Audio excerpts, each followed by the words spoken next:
Well, thank you so much, Jason, for your introduction, and thanks to all of you. And would you give it up for Ralph Reed, the founder of this organization? Just an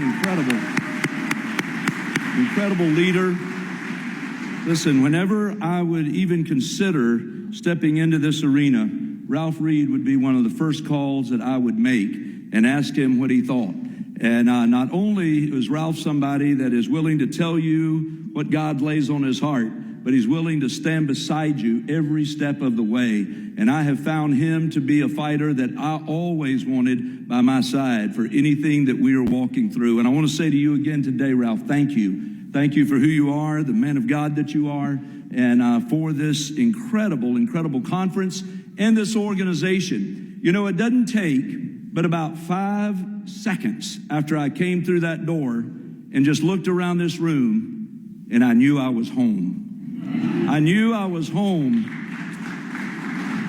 among so many of you fellow believers, and I hope you're having a faith and freedom-filled time right here in our nation's capital. And I got to tell you, after all of the things that we experience day in and day out, from committee meetings to hearings to votes and all of those things, there's just something refreshing about stepping in a room with men and women who are like-minded, who believe in the Lord, believe in the principles of His Word, and are willing. It's time to stand up and fight. That's who we're dealing with today. Listen. If there's anything that can be said about November of 2024, when you went to the ballot box and you sent a majority into the United States Senate of the Republicans, you maintained a majority in the United States House, and you sent Donald J. Trump back to the White House, there was no doubt, there was no doubt, you sent us to Washington to do government differently. And from what you just heard from the whip, we are doing it differently in Washington, D.C.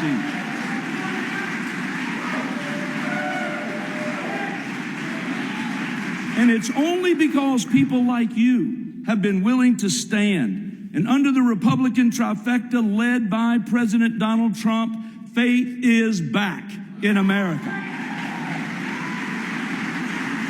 Listen, I was optimistic when the president and I were voted into office this November, in no small part thanks to the people in this room, because many of you were out knocking those doors that I know Faith and Freedom had going all over this country. Many of you were making phone calls. Many of you were organizing people in your Sunday school classes and churches across the land. Many of you were standing up. So we are here because of you. And I also remember that I was confident about what was going to happen when we finally got to Washington. But that fact really was set into my heart when I attended the beautiful ceremony for the National Day of Prayer at the White House Rose Garden at the beginning of last month. Watching the most powerful man in the world, along with all of his cabinet secretaries, and some of you saw this on television, some of you saw it in person, but to see the most powerful man in the world, along with all of his cabinet secretaries, sing Amazing Grace together and seek out God's blessing on this nation was truly something special. I mean, how many world leaders are willing to admit that only through God's divine providence can a nation flourish?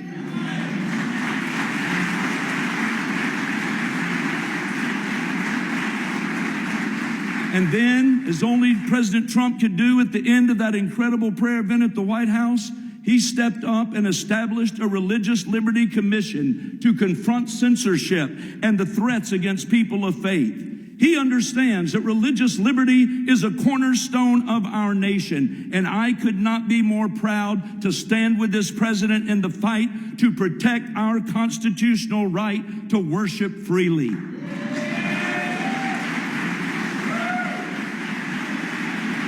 Listen, I don't have to tell you, you lived it for 4 years under the Biden administration, where conservative Christians were treated like extremist outcasts.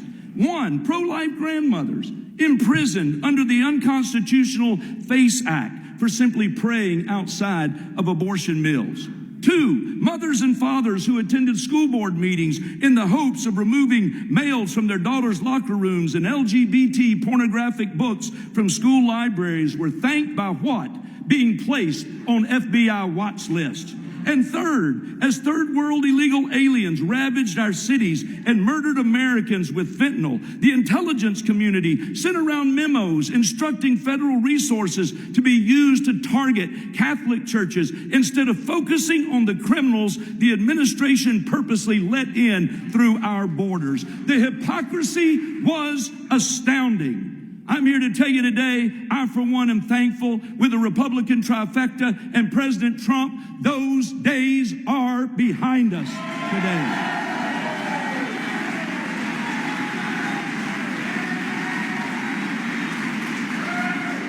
Yet we cannot forget,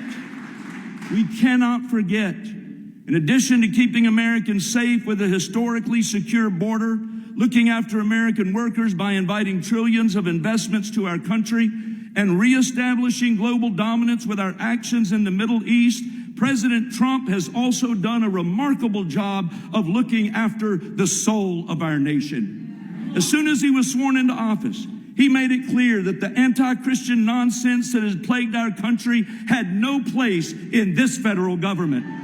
He declared that the United States only recognizes, you got it, 2 God-given genders.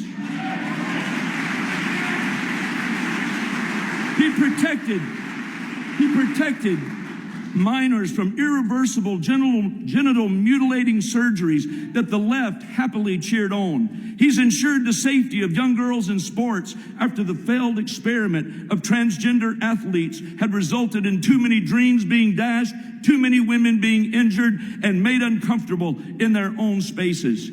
We know that the soul of our nation is inextricably tied to the Western tradition and Judeo-Christian values.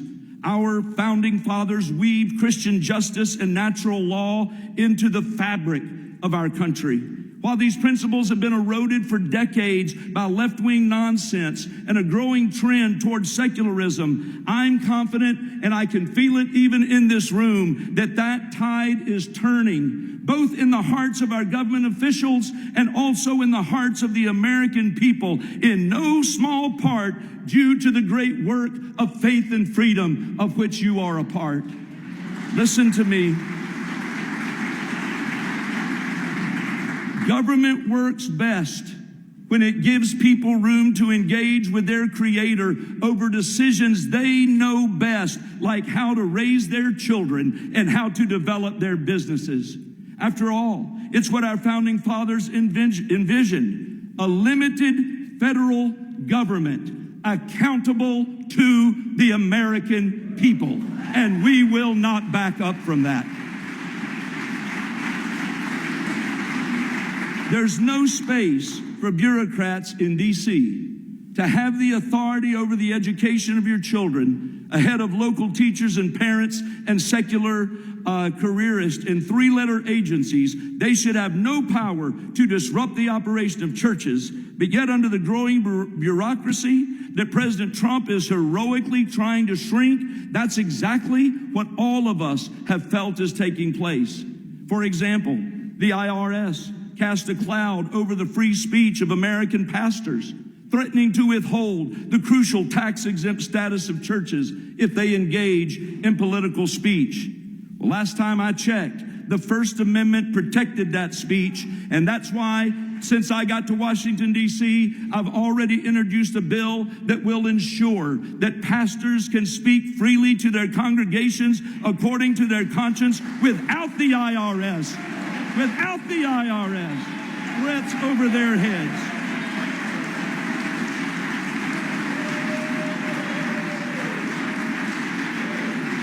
It is absolutely ridiculous that even needs to be addressed. I mean, can you imagine explaining to George Washington that the government he founded would be violating Christians' First Amendment rights like that? He wouldn't believe it. And there's much other work to be done. Earlier this week, you will recall, was the 3rd anniversary of the Dobbs decision. And while the Supreme Court's ruling was courageous and correct, I still remember the tears streaming down mine and my wife Beth's eyes on that day as we watched that decision being read that overturned Roe in this nation for the first time in 50 years. And yet, while the Supreme Court's ruling was correct and was courageous, our fight for the most innocent group of Americans, our unborn children, is far from over.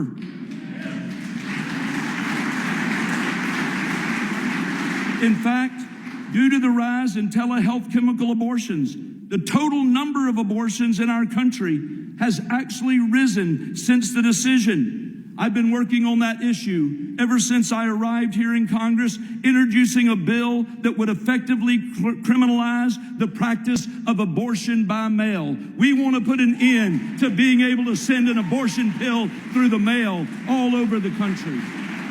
Somebody's got to stand up. Somebody's got to speak up. Somebody's got to be willing to be a voice in this place. I believe that.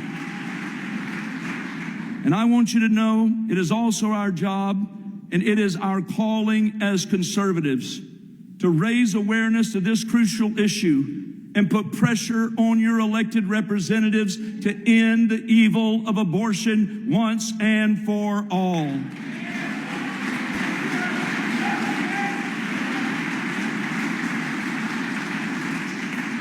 We are living in one of the most amazing times that I can imagine. People have been telling me all over Washington since I got here. They said, Mark, you cannot believe this is probably one of the most historic moments that we've ever lived. And here we are, and I'm so grateful to be able to live in these moments. And if you don't believe in the hand and the providence of God, you haven't been watching very closely over the last 2 weeks. Listen, they may have had a 6-day war in the 1960s, but we just saw the 12-day war in Israel and Iran, and we saw the hand of God move and the hand of God work. I don't know how many of you saw the briefing that I saw this morning as the Secretary of Defense stood alongside the Joint Chief of Staff. And as I listened to the description, and I thought it was interesting that he apologized at the beginning for the detail that he was going to go into. But to realize that much of the planning of what we saw the other Saturday night had been planned for 15 years. People had been working. People had been strategizing. And even in the last week to 2 weeks, the Iranian government had been bringing in concrete layer after layer after layer over Fordo to make it so impenetrable that they wouldn't be able. And the Joint Chiefs of Staff said they brought in so much. And for security reasons, I'm not going to tell you how much they brought in, but I just want to serve notice. We know exactly how much concrete they brought in. But I want you to know, I got chills as I was reminded again that those brave United States military pilots flew those 36 hours. They flew in, and they flew in without a shot. They dropped those bombs and did their work, and they flew out without a shot coming at them. Say what you will, that was the hand of God upon our U.S. military. And he is with them, and he is standing with them, and he will continue to stand with them.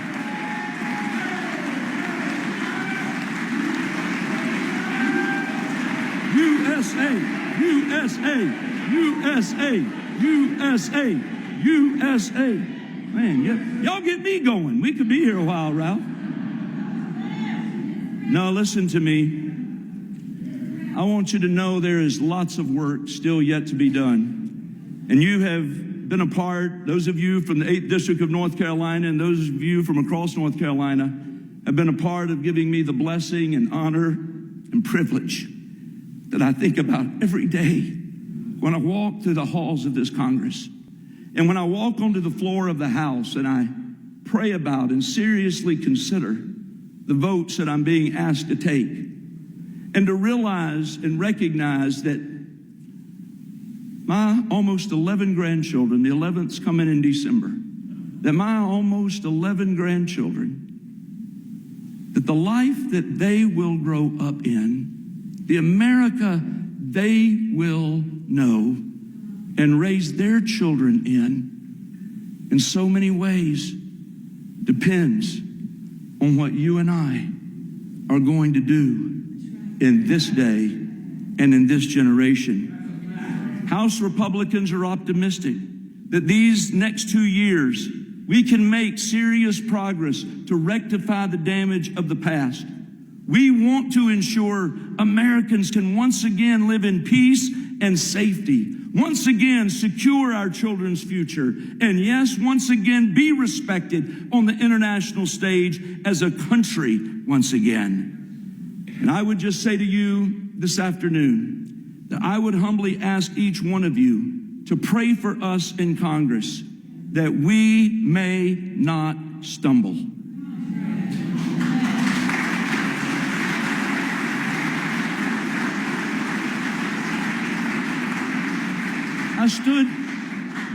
I stood before my church. I still pastor. I've been pastoring 36 years. I know you can't tell that I'm a preacher, but I still preach. I know, you'd never guess it. But after that election, it was so historic. I stood before my church and I said, it is so critical in these moments that we not take any of what is happening for granted, but that we seek the heart and the face of God, and that we pray with everything within us. Because I believe that by His grace, He opened a window of opportunity in November of 2024. And ladies and gentlemen, we best not blow it. This is our opportunity. This is our opportunity. And that's why I ask you to pray Hebrews 12, which says, let us run with endurance the race that is set before us, looking to Jesus, the founder and perfecter of our faith. God bless you, and may God bless America. Thank you. You sent us here to fight, fight, fight, and fight we will. God bless you. Thank you for all you do. Thank you for the opportunity to serve.